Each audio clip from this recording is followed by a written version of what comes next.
before the spouse. Do you want the spouse to continue to get the income off of the money? You know, the two shall become one except for money, you know? So if you want the spouse, and there's no reason to do that, and then you now tell you what you put in there, unless the spouse can get the income or principal off of the trust until they get remarried, or now we put, or cohabitate. You understand that? Yes.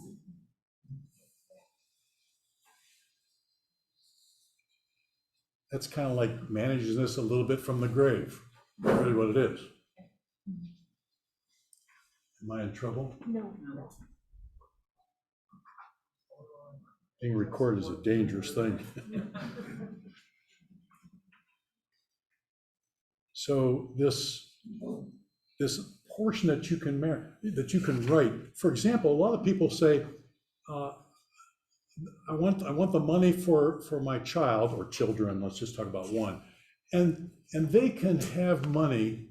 They can have all the income, but they can only have principal, you know, the corpus,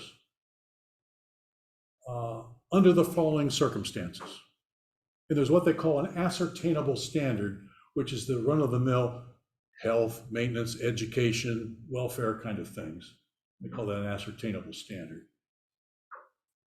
And if they need principal, they have to ask the trustee for it. That's called a discretionary distribution. With our trust company, that's probably the most difficult thing that we do. We get calls all week long from clients say, I want to buy a car, or I want to start a business. Or, you know, let your mind wander. It could be all kinds of things. And we then read the document to find out if what we're allowed to do or not allowed to do. And because it's the way you write it. And the clearer you can make that, the better. But it can't be too tight either. I mean, that's not an easy thing to write. It's pretty important. Now, by the way, let me back up. If you're just going to die, the way I say that, if you're going to die and you're just going to give it to the kids outright, this kind of stuff's probably not very important. But you can dream up all kinds of things. It doesn't have to be huge amounts of money. It can be smaller amounts of money. And do you want to just let them have the stuff when they're 18 or 25, or whatever the age may be?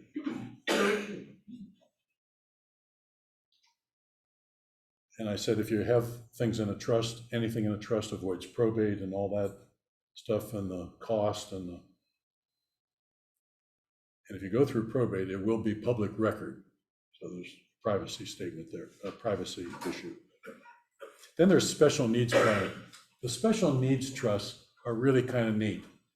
We have a bunch of them, and we have a couple where the child is mentally incompetent, and the parents know they're going to die before that child, perhaps. That's a typical place where you have a trust. Special needs.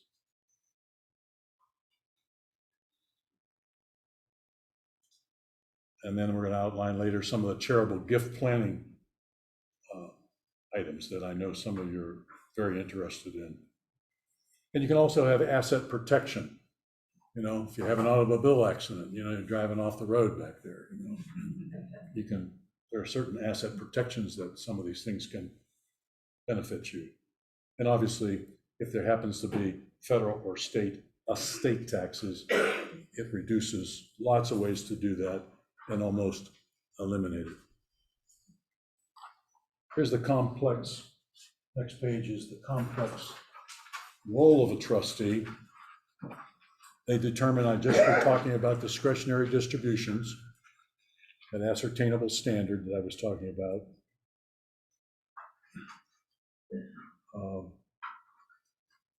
That's the part of the trust that really takes time, is to write what the purpose is and when funds can be released. A lot of people say, go ahead and pay the income out, And with stock and bond yields where they are, that's usually a small percentage, 2%, maybe, depending on what's in the portfolio or what the asset has. And by the way, this isn't just about stocks and bonds. I mean, you have businesses that go into these trusts, business interests that go into the trust. I mean, this can get rather complicated. Pretty easy to solve, but it takes time. But as I said, you can write it any way you want. And then these timely trust income distributions to beneficiaries, usually it says quarterly, or at least once a year, you have to clean out all the income and pay it to the beneficiaries. It depends on who the beneficiary is. You know, if it's your spouse, you've died and the spouse, you know, most of them just say, well, at least give her the income. And if she needs principal, be liberal with the principal, even beyond the ascertainable standard. Although it's usually health, maintenance, welfare, you know, food, clothing, that kind of thing. You can give principal when necessary. The thing that you want to try there to be careful of is when the surviving spouse gets old and vulnerable from some children or others going after their money. And older people, I mean, you hear about all the scams that older people are getting into. I mean, it can be at any age, obviously, but that's when a trustee can really be helpful to a family. And obviously, supervision of investment, whatever the investments are in the trust, that they invest them and look over them. Then timely investment statements to beneficiaries. By the way, all beneficiaries are required under Ohio law to receive a statement of the assets quarterly. And so if you've got grandchildren in the trust, they are required under Ohio law to receive a statement. A lot of trustees don't do that, and they're against Ohio law. That was put in place 4 or 5 years ago. And the reason there is it gives the beneficiaries an opportunity to kind of see what's going on with the assets they're eventually going to get. Yeah. In other words, someone's looking over, especially as the parents get older and, you know, no one's paying attention. And then there's the filing of federal and state trust income tax returns. By the way, on tax returns, one of the nice things about you being your own trustee, like I'm my own trustee, and it's got my social security number on there. And everything flows through to my 1040, my income tax return. So there's no separate tax returns. Now, if I put Johnson Trust Company on there, they've got to go get a tax ID number, 31 dash something, you know, whatever the number might be. And then it's up to them to, it still flows through while you're living. As soon as death occurs, it's a separate legal entity and tax returns have to be done until they're finally distributed, which could be decades later. And tax reporting to beneficiaries, because beneficiaries should be getting a K-1 from the trustee. There's a lot of work to do as a trustee if you do it well. Or if you do it poorly, there's still a lot of work to do. And but you get K-1s, because, and we're really talking there, K-1s come when it's an irrevocable trust and it's invested, it's a separate legal entity, and it gets a K-1 to the beneficiaries, proportionally as they might own it.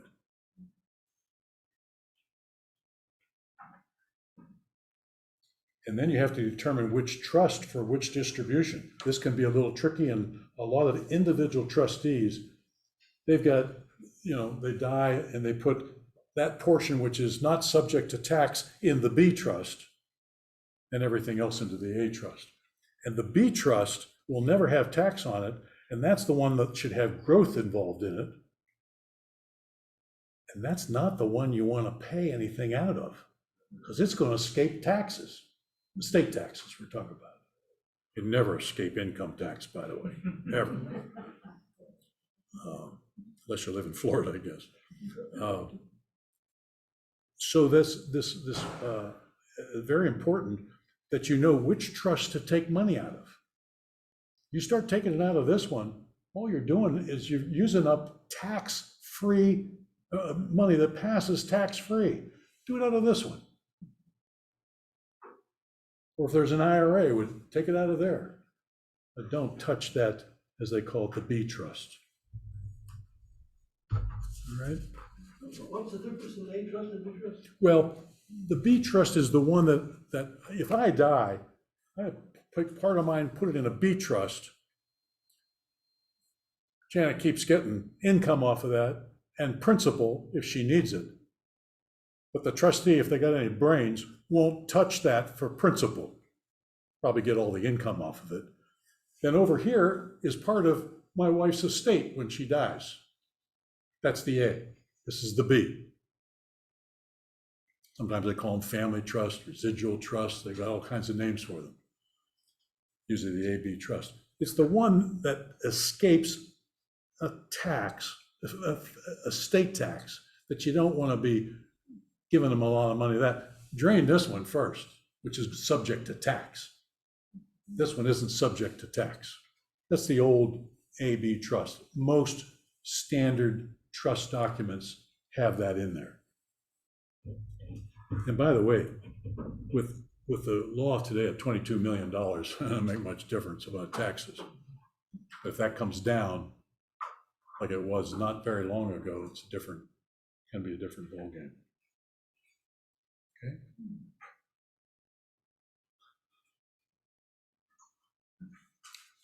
A typical trust client, families concerned with appropriate use of wealth after the parent's lifetime. That's what we've been talking about. Then HNW, that's high net worth families concerned with reducing federal gift and estate taxes, which is not the problem with most of us.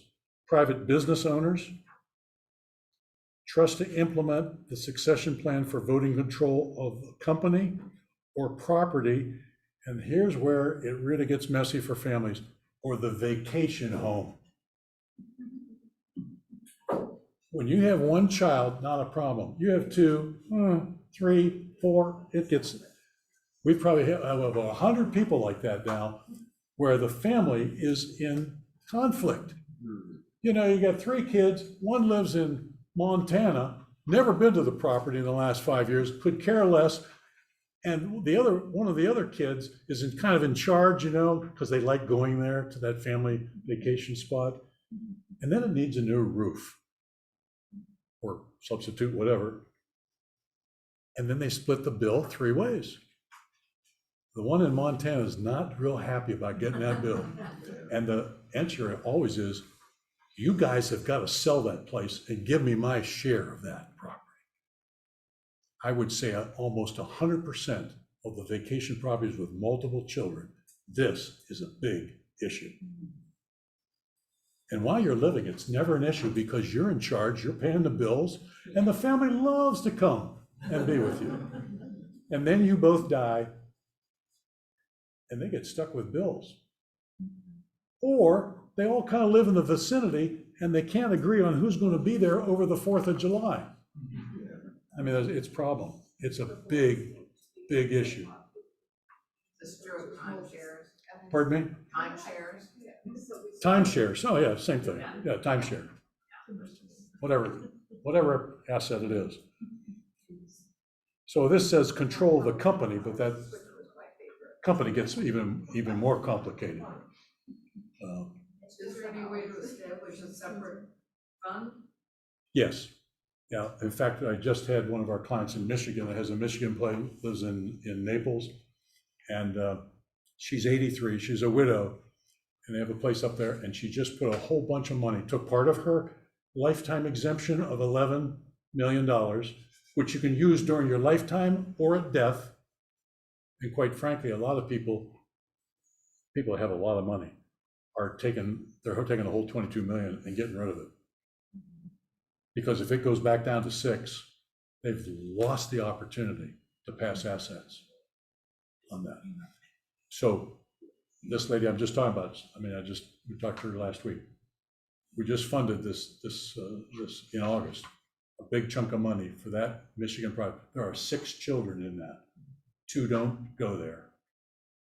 But there's funds now to pay for it. It's still the asset of those 2 people that never go there. Sell it. Or one or the other, or you 4, you buy it. Or you 4 get together and buy it. But that takes money. We don't have that kind of money. It's a problem. But if you put money aside, that helps a lot. Takes the heat off of the bills that come in. You only need the roof once and some windows. That puts a real dent in all kinds of things. And then there's asset protection, which we just alluded to. And there's what you call an Ohio Legacy Trust. That's a relatively new law about 4 or 5 years ago, that you can have trusts that protect personal assets, whether it's a car, whatever it might be.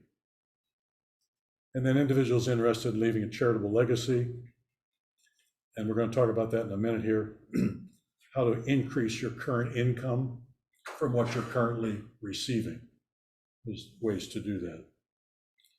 And then the last one there, individuals with current trusts who are unhappy with the current trustee can change trustees if in the document it allows you to do that. And it should.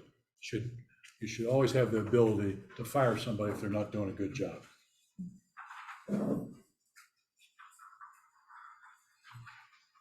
Now here, charitable gifts from income versus net worth.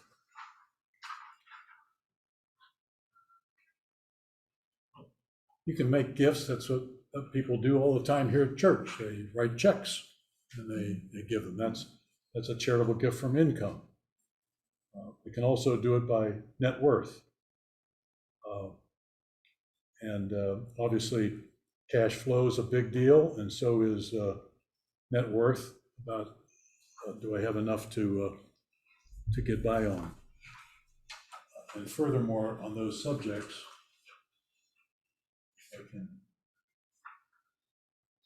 there we go. Tax-wide charitable giving. Tax-wide charitable gifts from net worth can increase your cash flow to the donor or their family. Let me give you an example. Here at College Hill, we've had some people in the past and some currently that took, and they took their asset, let's just call it Procter & Gamble stock or whatever, and they gave it to the church. They gave it to College Hill Presbyterian Church. And they increased their income substantially.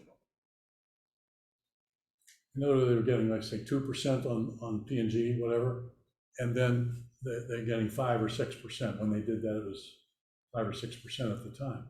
And they get that for as long as they live. Everyone can do that. And that's called a gift annuity. And there are tables put out by the IRS that give guidance as to what rate you get. And the rates have come down so far that if you're 65 years of age and you do it as a sole person, you get 4.2% per year. I guess if you're getting 2% on your stocks and bonds, 4 is better than 2. And then upon your death, whatever age that is, whatever's left in that portfolio goes to the charity. Automatically goes to the charity. If you're 80, you get 6.5% today, is what that would be written as. Does that make sense? So, I mean, you have to be charitably inclined to do any of this. But it's a way that you say, when I die, I'd like to leave some money to the church or whatever charity you're thinking about. I could sure use some more income, and I'd like it to last the rest of my life. The only downside is you better trust the organization you do it with, because if they go bankrupt, you don't have any more money. So people have done it here at church, not a problem. Heather has lots of money covered. In 3 cars. What was that? Only 2 wrong. Lots of money and 3 cars. I'm sure it's personal too. But that's a classic one. Almost all charities say, I'll do a gift annuity. Why don't you write a gift annuity with us? You know, your colleges, your church, whatever, to write a gift annuity. A very simple format to do that, just a small agreement, but you've given your assets totally to that institution. As long as they're viable, it's not a real problem. And they pay you that rate for the rest of your life.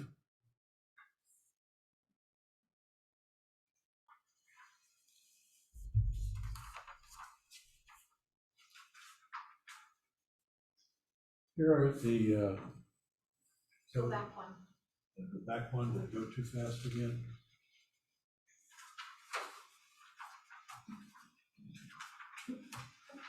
I really like to go backwards. So that's 2.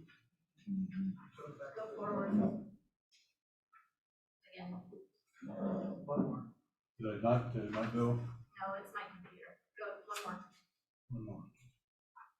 No, One more? One more. That's where. There we go. All right. Tax-wise charitable giving. It's really interesting this year.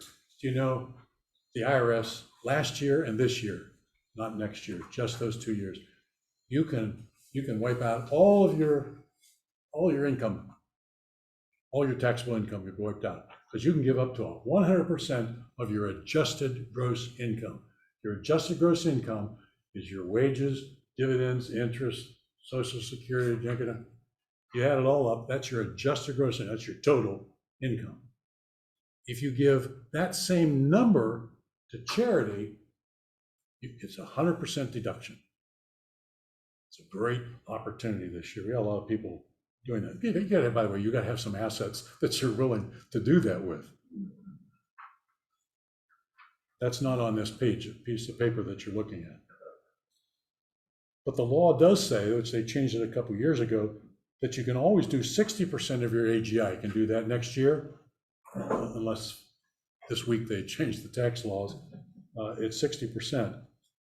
And that 60% can be made up of 30% of appreciated property, and then another 20%, I should say, gets to 50%, I'm sorry. 30% of appreciated securities, that'd be like stocks, bonds, real estate, whatever. 20% of your AGI is deducted as a deduction for taxes. If you give cash, you can do full 60% of cash. If you do securities, you can do another 30% of cash. And then the balance to get to 100% has to be cash, and it must go only to the charity directly. The first 50 or 60%, depending on whether they do it, can go to a donor advised fund, which you control not legally, but you control yourself. So there's lots of ways to reduce your taxes and give to charity at the same time. And that's the limit. What this is the limitations on what you can deduct. That's what this paragraph's about. Now, there's not too many people who are going to be giving away 100% or 60%. I guess the church would like you at least do 10%. Here, and then the unused charitable deduction can be carried forward. So if you give too much in any one year, it carries over for 5 additional years. The current year plus 5 additional, and then you lose it. And it's tracked by year. And then this capital gain asset during your lifetime. I can't stress this enough. People that pay attention to this, and I know some of you in this room have done that, is if you have some stocks and bonds and they've gone up, and if you own stocks and they haven't gone up, something's really haywire. I mean, we are 12 and a half years of straight up from 6,600 on the Dow to 35,000 something today, all-time high again today. And so if you have an asset that's appreciated, say you got some P&G stocks, since we got some P&Gs, just use that as an example, and you bought it at 50 and now it's 100 and a bunch, and you give the stock, you get that deduction at that value, and you say, oh, but I don't want to give away my P&G, I really like it. Fine, give the stock away, take the cash you'd otherwise give and buy the stock you just gave away to maintain the stock that you're in love with. I mean, to give cash and then later on sell the stock and pay capital gains tax? Why would you do that? I don't know either. So if you have assets, you give the asset away, then you can replace that exact same asset for the cash you were otherwise going to give away. I mean, simple arithmetic. And you avoid capital gains taxes. Totally. Is that okay on that?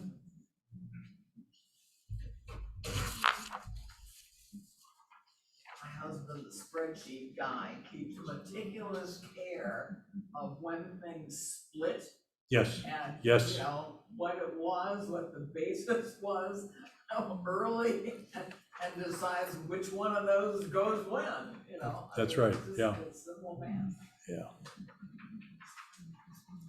And then at death, give ordinary income assets, IRAs, stock options. And by the way, we're going to talk about IRAs here in a minute. IRAs are by far the asset of choice to give away. You avoid income tax and estate tax, if there is any.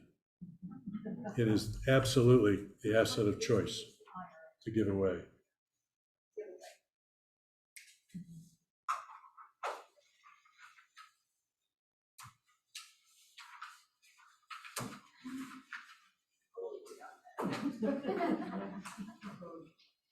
My computer's sleeping. All right. You better go rub it. Just give it a second because all of a sudden it's gonna jump. There you go. Yeah. Went too fast, went too far. It's the. It's a sensitive thing, isn't it? No, That's why I've been hitting. We got the technician here now. Okay, we're on the page called the Charitable Planned Gift Menu. And we'll have this up on the screen here in a second. No, it's. There we go, that's it, okay. If it sticks again, just rub this over Okay. and then. Sure, Because it sort of goes asleep. thank you for that direction. Okay, here's different ways you can do gifts. You can do it by will bequest. I've already told you that's not a great idea. You do that if you don't have a trust, you don't have any other else, and you can name it in your will, but hopefully you won't be doing that. You can be the revocable trust provisions. How have you written that? Because the trustee is going to do exactly what you put in that trust. Not allowed by law, unless they want to be deceitful and illegal and so forth. They either do exactly what you put in that trust. Retirement plan or an IRA beneficiary designation to charity. That's certainly what I've done. I don't want income tax on this at all. And gifts of remainder interest in a resident or farm. We'll talk about that quickly. Maybe you have a life insurance policy you want to give away, especially if you don't need life insurance anymore. So many people have life insurance policies they bought a long time ago. They build up this cash value. There's the death benefit. They build up the cash value. The difference, if you cash it in while you're living, is taxable, ordinary income. If you give it, it's not the death benefit, but it's the cash value, it goes straight to charity. if you don't need the life insurance, and a lot of people say, well, I don't want to cash it in because I got to pay income tax on it. Well, then just give it away if you don't need the life insurance.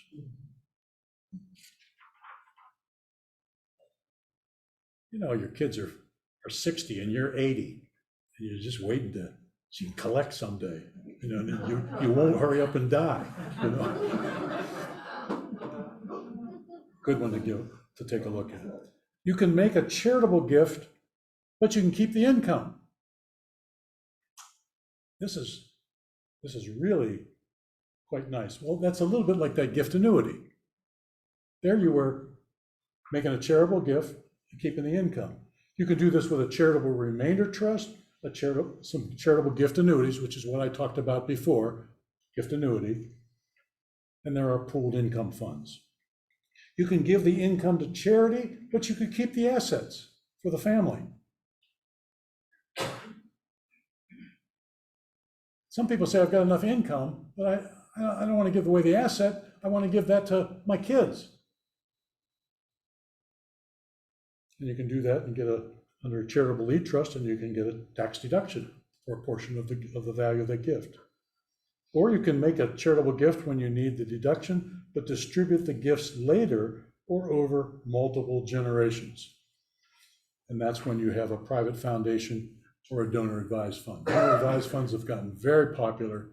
They're wonderful things. You can take your asset, give it now, stick it in a donor advised fund, and some other day, next year, the year after, 5 years, or over time, you can then advise where you want that money to go. Once you put it in there, it's a gift. You get a tax deduction. Some other day you can worry about what charity and when and how much you would give. All right, this next one, lifetime IRA gifts. This is very popular, and I know we have several people that do that here at church right now. You just have to be old in order to do this, like me.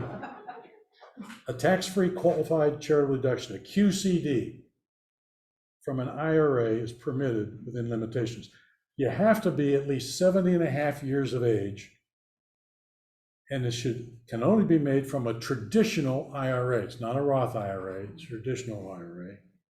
And it can't exceed $100,000 annually. And the way it operates is you tell whoever's holding your IRA money, I want you to name any amount you want up to $100,000.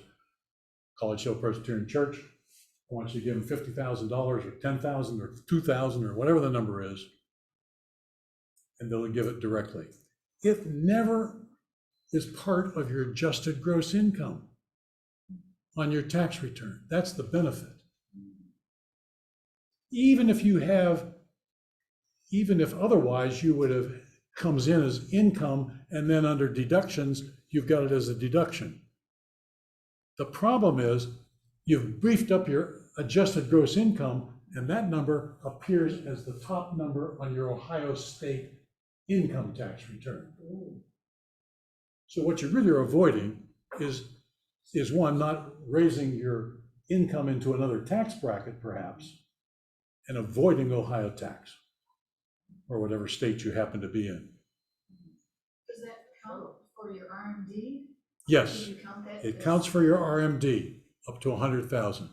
So if your RMD is, say, $42,000, and you can give a whole 100 if you want, and that takes care of your 42, your required minimum distribution. What's an RMD? RMD, that's number 5 on here. It counts towards the IRA owner's required minimum, because once you're, what is it now, 72, they just raised it, I think, 72. You have to take it. You have to take some of your money out of your, Pardon me? you have to take some money out of your. Well, the IRS tells you exactly how much you have to take. There's a table based on your age Minimum. or minimum, required minimum distribution, and you can, if you just give it to charity. In other words, if you're giving money anyhow, let's just assume here to church, you're giving it here, and you're over age, over 70 and a half, why would you take it, beef up your adjusted gross income, pay Ohio tax, and then write a check to the church? I mean, that doesn't make any sense. That way you could even give more to the charity. Trying to help you out there, Heather. I appreciate that. But you understand the arithmetic of that. One quick, would a 403B be like an IRA? In terms Yes. of taking the 403B, I think it's any retirement plan, but when it's not anyone, you can't do it out of a Roth. Right. A 403B is similar to a 401K, so it would be. yes. Yeah, I don't know the answer to that. I'm not so sure. Do you get them from 403Bs?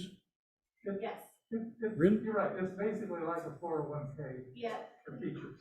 right, the 403B is more used for nonprofits. Nonprofits, right. But that's still in a plan.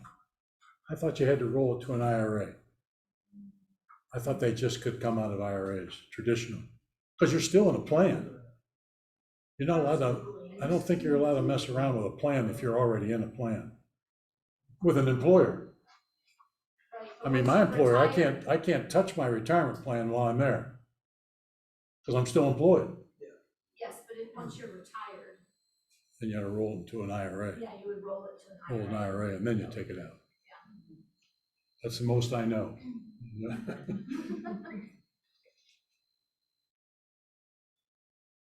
Yeah, and the QC cannot go to a donor advised fund, can't go to a private foundation or any of the other things that are listed there. It has to go directly to the charity. It's an excellent way for an elderly person to take care of charity desires. How are we doing? Not too good here. There you go, good job. IRA gifts at death, beneficial, yes, sorry. Google says you have to roll the 403B to the IRA Yeah, first. okay, thank you. I feel so much better now. Yeah, that makes sense.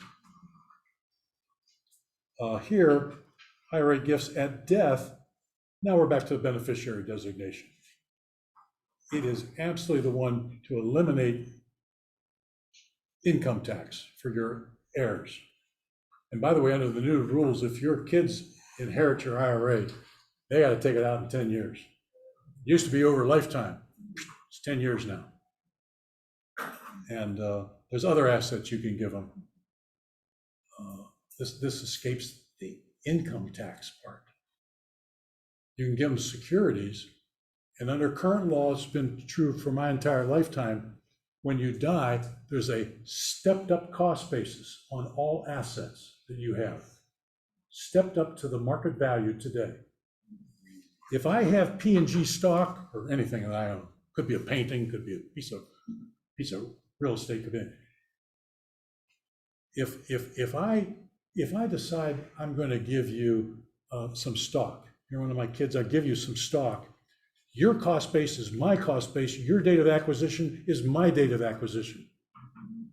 If I die and you get it, your cost basis is the value at my death.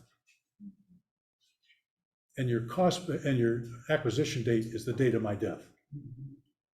That's always been there. Now, Congress is talking about doing away with the stepped up cost base. When you die, all assets are stepped up to the valuation at death.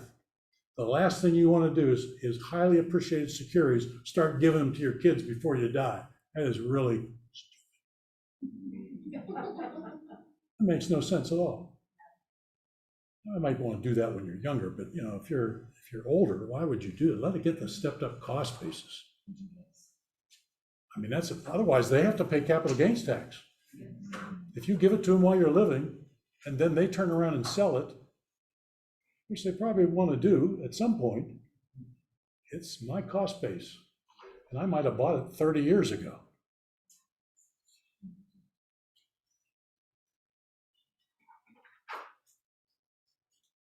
So here, gift plan, charity designate primary contingent to receive all or part of an IRA. It can be part, you can put multiple beneficiaries on there.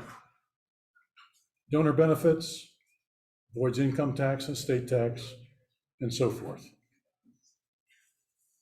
And now in the last few minutes we have, this next one, which is very common, is a charitable remainder trust. Charitable remainder. It's the charity that gets what's left over. They're the remainder. And what you do is you take money, you put it in a CRT. That's a tax-free vehicle. You put it in there, and you get a deduction, a taxable deduction for the life expectancy of yourself. It's not for the full value. Depends on your age. IRS has a table for that. And then you give income for life. This is a little bit like a gift annuity. It's kind of like a gift annuity. And the donor and spouse get income for as long as you write this thing for, probably for life. And then when you die, charity gets the rest. This is just like the gift annuity. It's called a charitable remainder trust, and it's an actual document that's put together, and you can put the terms in there. And the donor benefits, they get a tax deduction equals the value of the assets transferred minus the present value of the expected CRT payments. In other words, you don't get a deduction for all the payments you're going to get. And that'll be deducted, that determines how many years you have. And of course, there's no cap. This is a nice thing for capital gain again. It's something you could take capital gain, stick it in there, and get income. Maybe diversify your portfolio. Maybe you got too much in one stock, one company. It's a way to put it in there and to get diversification of your portfolio. Probably increase the income depending on what you're putting in there, and you avoid capital gains. Can you put in more than one charity? Oh yeah, you put it. Oh yeah. Many charities. Yes. Sure can. Tim, when you put the assets into the CRT, you can continue to manage those? Yes. But if you sold a highly appreciated asset once it's in a CRT, there's no tax. No tax. Well, there is when the income comes out, it's taxable. No, we go and the charity gets what's left over after you die. They're the remainderment, charitable remainder trust. And then there's next page. There's an example that you can kind of read on your own when you really start getting insomnia. And then here's a charitable lead trust. This is you put the same asset in the trust, but you give the income to the charity, and then upon your death, the assets stay with the family. I'm sorry. Sure I get the right one here. Yeah, assets to the family. You see that on the right-hand side. By the way, I don't like these. We did these this graph several years ago. I don't know that you're going to get 8% all the time, but this is done for 15 years. You see that 15 years. And what it is you put, by the way, if you don't like $1 million, that's a big number. Knock off a couple zeros, it works really fine. So you give the taxable gift to this is how you get a taxable gift to the family. You put $1 million in there and you invest it for 50 years, and this was 7%, that's a little high, although and it depends on how you write the lead trust. It could be principal and income. So you could get 7%. Historically, the stock market since 1926 has gone up 10.1% per year. It goes dead periods, then we have periods like we have now, and it goes dead again for a while, and no great movement on the upside. So 7% is probably not a bad number. And you do that, and so the charity gets $1 million, and your family gets $1.2 million using those numbers. That's a very you understand keeps the asset in the family. So it's a charitable lead trust. The charity leads this time. as opposed to the charity being the remainder after X number of years, which was the other, the CRT. Typically, when would a charitable remainder trust or lead trust become a vehicle that you would use financially? Is it something you'd use when you retire or upon the death of a spouse? Well, both of those, when you retire, death of a spouse, I mean, charitable remainder trusts are very common. You want to diversify something you've had, you get this big capital gain, it's gotten, your portfolio is way out of whack.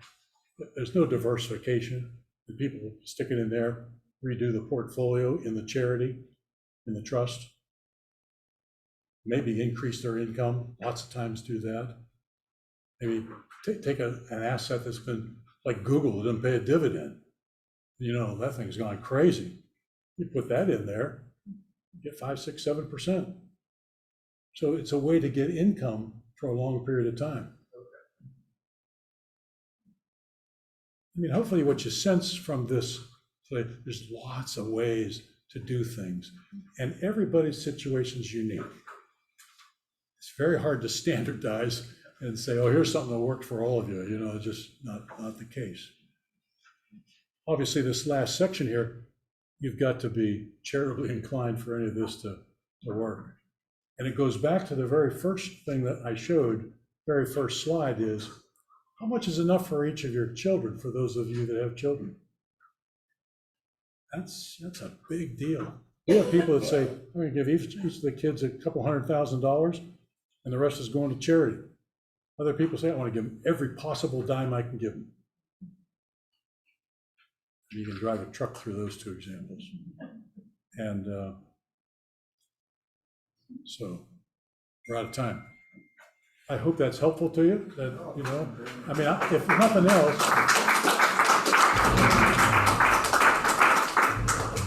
else, it should have hopefully stimulated some thinking about what are you going to do in life. Thank you very much, Tim.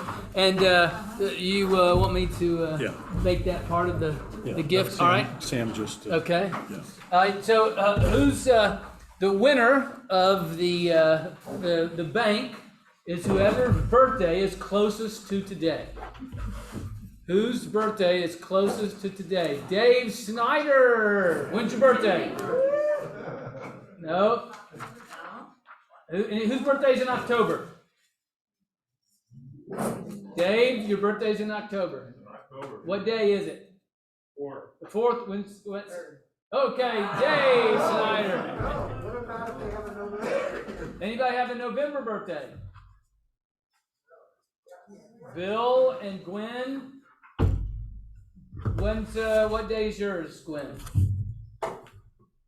The 8th? 9th?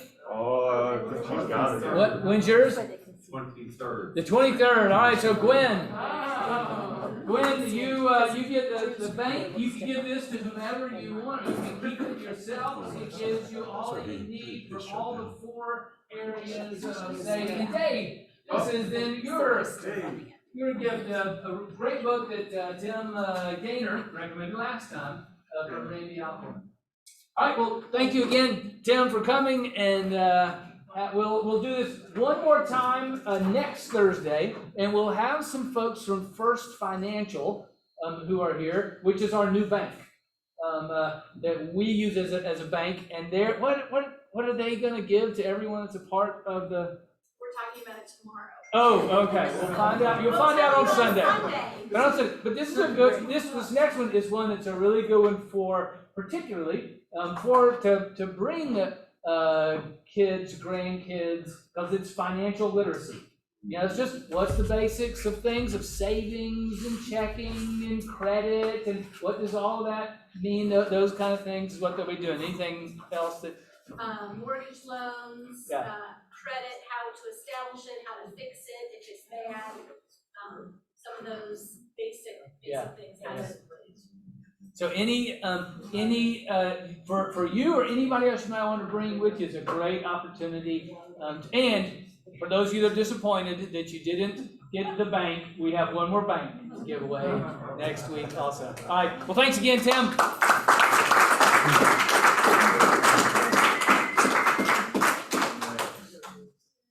They don't wanna leave.